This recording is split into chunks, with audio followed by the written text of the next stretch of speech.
Чет элдик жарандардын каттоосу бул Россияга келген ар бир чет элдик жаран үчүн милдеттүү. Убактылуу каттоо, перевод паспорт, медкнижка, трудовой договор, башка тилге которуу, СНИЛС, ННН, ДМС 1 жылдык жана да ОМС, ДМС документтерди мыйзам жолунда жасоого 100% кепилдик.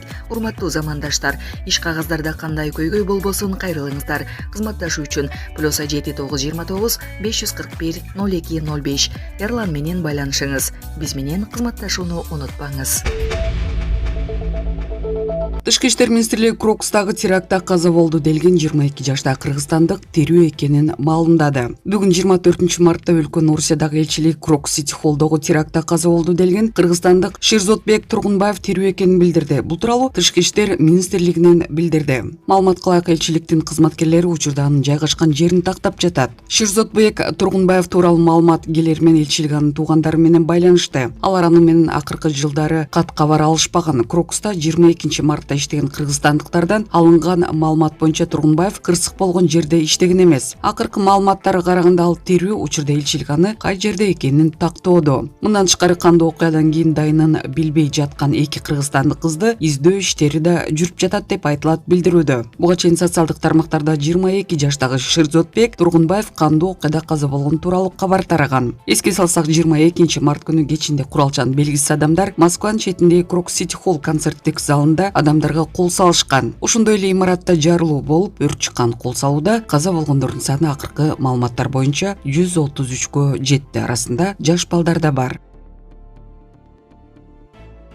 Крокустагы терактта элди куткарган кыргызстандык өспүрүм Орусияда сыйланат. Кыргызстандык өспүрүм Ислам Халилов Крокустагы кандуу окуяда 100дөн ашуун адамды куткарып калган. Бул тууралуу Орусиянын басылмалары жазып чыкты. Маалыматтарга караганда 15 жаштагы Ислам Халилов Москва шаарындагы мектептердин биринде 8-класста окуйт. Ал орус жарандыгын алган кыргызстандык үй бүлөнүн уулу. Анын ата-энеси 15 жыл мурун Орусияга иштеген барган. Кыргызстандык бала Крокус Сити Холлдун концерттик залындагы гардеробдо сабактан кийин кошумча акча таап иштеген.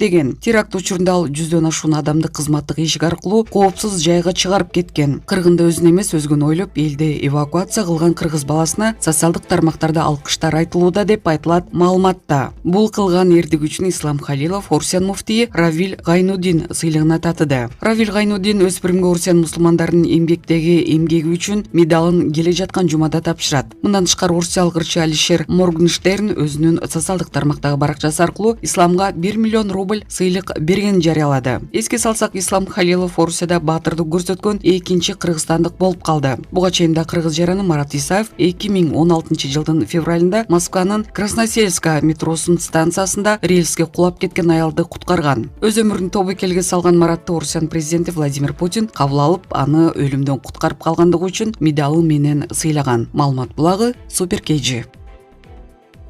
Дүйнөдөгү эң бийик мунара Орусиянын желегинин өңүнө боелду. Дүйнөдөгү эң бийик Бурдж Халифа мунарасы Орусиянын желегинин түсүнө боелду. Бул тууралуу бүгүн 24 мартта чет элдик басылмалар жазды. Маалыматтарга караганда, Дубайдагы асман терген мунара Крокус Сити Холлдо орун алган теракттын курмандыктарын эскерүү үчүн жарыктандырылды. Ишемби күнү кечинде Бириккен Араб Эмираттары кандуу окуянын курмандыктарын эскерүү үчүн тилектештигин билдирип, өзүнүн эң көрүнүктүү жерлерин Орусиянын желегинин түсүнө боёду. Алсак, дүйнөдөгү эң бийик мунара Бурдж Халифадан тартып Бурдж Аль-Араб мейманканасы, Абу-Даби жана Аль-Дафра муниципалитети, Аднес улуттук көргөзмө борборунун штаб-квартирасы, Халифа университети, Шейх Заид көпүрөсү жана башка аттракциондор туунун өңүнө өзгөртүлдү деп айтылат билдирүүдө. Эске салсак, 22 март күнү кечинде Москванын жанындагы Красногорск шаарындагы Крокус Сити Холл залында концерт алдында ок атуу болуп өрт чыккан. Анда белгисиз бир нече адам кирип келип, адамдарды көздөй ок чыгарган. Жыйынтыгында 100дөн ашык адам каза таап, арасында жаш балдар да болгон. Мындан улам Орусиянын президенти Владимир Путин 24 мартты улуттук аза күтүү күнү деп жарыялады. Маалымат булагы Супер KG.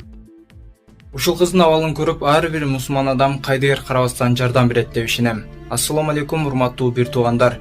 Мен Эл үмүтү фондунун жетекчиси Полотбек Айдаркулов 2024 жылга карата сколиоз менен ооруган Малика тууралуу маалымат берем. Малика үчүн 200 000 сом каражат чогулду. Көп түкүрсө көл болот демекчи, 1,5 миллион сом чогултуп жардам кылып, ушул кичинекей кызыбыз Маликаны операцияга аман эсен Түркияга жибере алалы. Сколиоз менен ооруп, күндө жатканда кыйналып жатканын айтып, кайрымдуу элден муктаж болгон Маликанын апасы жардам сурайт. Ошун каалайм, ошонун кыйналганын көрүп түнкүсүн уктай албай бир каптал менен гана жатып уктай алат. Ушу мектепке баргым келет, мен да балдар менен ойногум келет деп айтат. Айла жок.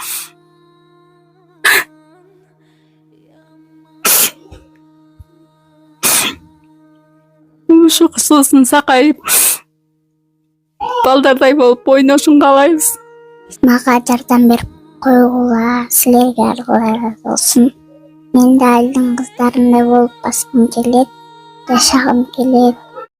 Садыр Жапаров 24 март элдик революция күнүнө карата кайрылуу жасады. Бүгүн 24 мартта президент Садыр Жапаров март элдик революциясынын кезектеги жылдыгына карата кыргызстандыктарга кайрылуу жасады. Бул тууралуу президенттин басма сөз кызматынан билдирди. Мамлекет башчысынын кайрылуусу төмөндө. Урматтуу кыргызстандыктар, соңку тарыхыбызда коррупцияга чырмалышып калган авторитардык бийликке каршы күрөш кечи жакында белгиленген. Аксы окуясынан башталып мына бүгүн эскерилип жаткан 24 марттагы элдик революция 7 апрель окуялары менен уланып, акыры октябрь окуясына алып келгендиги баарыбызга маалым. Кыргыз эли эзелтен сабырдуу эл, айкөл эл, баарына чыдамы жетер, бирок адилетсиздик менен эгерим элдешпеген. Сабыры түгөнүп, жалданып алса, эч бир күч токтото албаган өжөр эл. Мына ошол 2005 жылдын 24 мартына чейин эле коррупцияга белчесине баткан, үй бүлөлүк башкаруусун билмексен болгон текебер бийликке эскертүү берип, сес көрсөтүп, акыры элдин кызыкчылыгынан жеке кызыкчылыгын жогору койгондордун эсебин колуна берип, тарыхый бурулуш жасаган. Ошентип кыргызстандыктар эгемен мамлекетте эркин жашоо чыныгы бакыт экенин, адилет башкаруу, биримдик өкүм сүргөн жерде өнүгүү болорун, калыстыкты туу туткан эл экенин дүйнө жүзүнө жар салган. Мамлекеттүүлүккө таасири чоң мындай өзгөчө окуя, урунттуу учурлар баарыбызга сабак болушу керек. Баш мыйзамыбызда бадырая белгиленип жазылган бийликтин чыныгы ээси эл экенин эч качан унутпашыбыз зарыл. Эл жөндөн жөн эле толкубастыгын, негизи жок эле козголбой турган жадыбыздан чыгарбашыбыз кажет. Кокус мунун баарын көз жазымда калтырып, кайдыгер мамиле кылсак, бийликтин ээси болгон элибиз дагы, калыбынан жазбаган карт тарых дагы кечирбейт.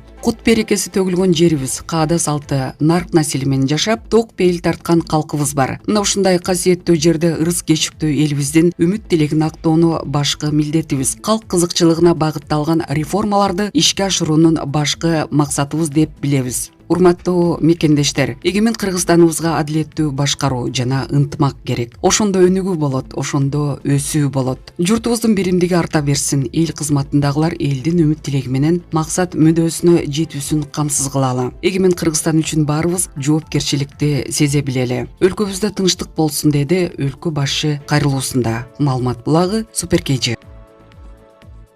Улуттук банктын алтын кору 137,3 миллиард сомго чейин өстү. Рекордтук көрсөткүч. Бир ай ичинде алтындын запасы 7,6 миллиард сомго кымбаттаган. Марттын башына карата Улуттук банктын алтын корунун баасы 137 миллиард 167,4 миллион сомду түздү. Бир ай ичинде тагыраагы февралдын башындагы көрсөткүчкө салыштырганда алтын запасы 7,6 миллиардка кымбаттаган. Мында жогорулоонун эмне менен байланыштуу экени такталып жатканын айтышты. Мурдагы рекордтук көрсөткүч декабрдын башында катталып 136 миллиард 754,8 миллион сомго чыккан. Маалымат булагы Спутник Кейджи.